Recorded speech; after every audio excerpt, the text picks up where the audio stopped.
Or they're typing something, and it'll go, and you wait for them to send a message. The one thing I hate is when you see somebody's typing something, and then it'll stop, and then it'll start typing again, and then it'll stop. That means they're sending you something, they're deleting it, and then they're sending it again, and then they delete it again. Yeah. When you get married, you don't want to see that from your wife. You'll get that one day as well. You make a more than one video. So we struggle to trust in God. Another word for trust is faith. Martin Luther King said that faith is taking the first step even when you don't see the full staircase. Faith is taking the first step even when you don't see the full staircase. Now, many of us, we have to see something to believe it. Case in point. When Alabama was playing in the championship game this year, against who are they playing? Clemson, I think. Yes, they're playing against Clemson. I have a friend of mine who's a huge Alabama fan. He turned it off at halftime because they was getting exploded by Clemson. Like he turned it off. Fourth quarter, they inject this freshman quarterback.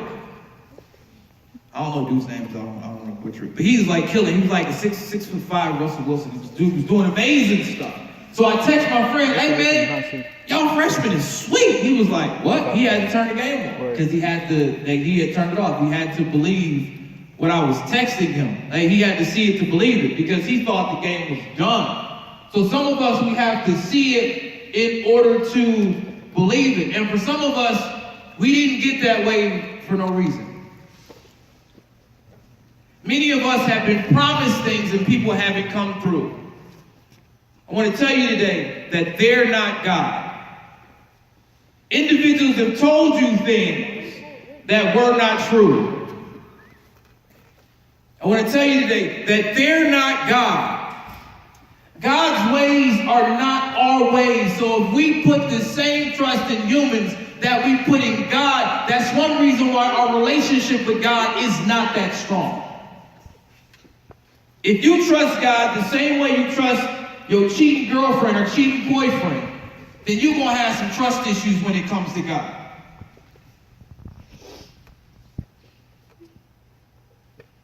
That's where our struggle lies. Because when you read the Bible, it challenges you to believe. And for many of us, we struggle with these challenges because our society has programmed us to trust what we can have in our hand. We've been subject to programming, and the programming is work. We've been programmed to just go, to just do. We've been programmed to not observe, to not take a moment, to not slow down. Many of us, when you brush your teeth and you keep the water running for 5 or 10 minutes, you realize there are individuals, even in America, that don't have running water. So you just wasted about 3 gallons of water to brush your teeth. And for some of y'all, you should have rebrushed. Because some of y'all go to school and you start breathing on people, and they're like, you brush? Yeah, I brush. And you need some stronger toothpaste, or you need to be more concentrated with your brush. I'm just saying, like, I want the best for you. All right? That's what I'm telling you. Your friends tell you this stuff. Like, I'm an adult, and I look at other adults like, did you brush? I got coworkers, man, they was breathing on me one day, man. We was talking. I thought somebody had passed gas around me. And then, like, they stopped talking and the stink went away. And I was like, hey, come here. I need you to stand next to this person right here and talk to him. I got to make sure it ain't just me. It wasn't. The breath stank. It was bad. I have a fear of bad breath. That's one of my phobias. Yeah, I got mints in my pockets right now. I got 2 of them. Y'all think I'm playing, man. Like, I would walk around with a bag full of the wintergreen lifesavers. No game, man. I ain't having you come up for an altar call and you falling out because my breath stank. That's the worst. I'll tell you, I ain't been to a traditional church.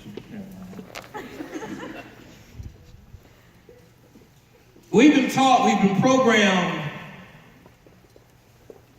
that it's always speed up, it's always control, it's always you against the world. And before we know it, in this life we've created, there will always be something missing.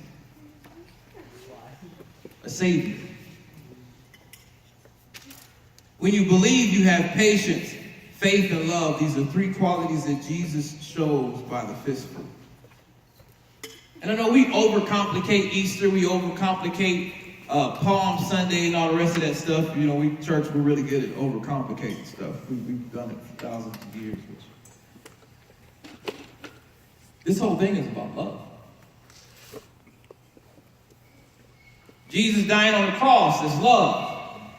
The creation of the earth, love. The creation of the sun, moon, and the stars, is love. The creation of the galaxies is love. Creation of the ocean, all that is love. Jesus sacrificing his life for you. That boils down to love. Some of us, we've never truly felt love before.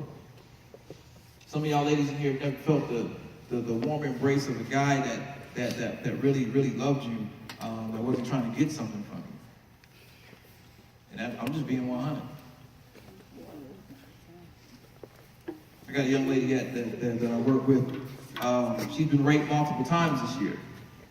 So she struggles trusting men. She got boundary issues.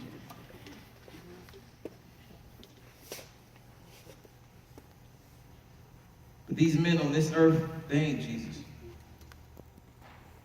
The individuals that let you down, they're not Jesus.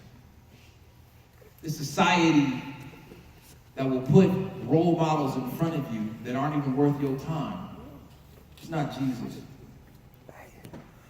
When you believe in Jesus, when you truly start giving your all to Jesus, you find out who you are. Some of us, we're struggling with our purpose. We're struggling with our identity because we don't know Jesus. That means we don't know love. And that's a miserable existence. Today, I'm going to challenge you. Get to know love. Get to know Jesus. Believe. Believe. Because once you start believing, things will start to change for you. And I don't want things to be the same old same, man. I want things to be awesome, and I need change in my life. Let me pray for y'all real quick. Dear Heavenly Father, I thank you, Lord, for these wonderful teenagers that you've blessed us with. Thank you, Lord, for the snow day. Blessing the teachers with the snow day.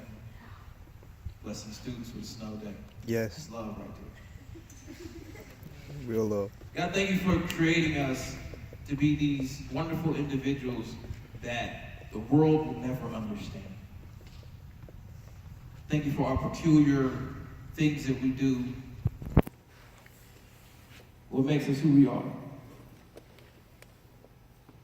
Our hair color, our skin color, our eye color, our grade of hair, our shoe size, the way our fingernails look. God, thank you for all those things because those make us who we are. And you love us.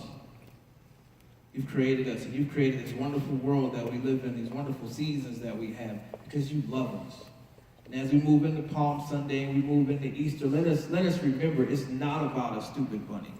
It's not about the hiding of eggs. It's about a sacrifice that was made for us out of love. We thank you. When we go in our small groups, we have some real conversation about love, about coming back to life. Amen. Y'all enjoy your group.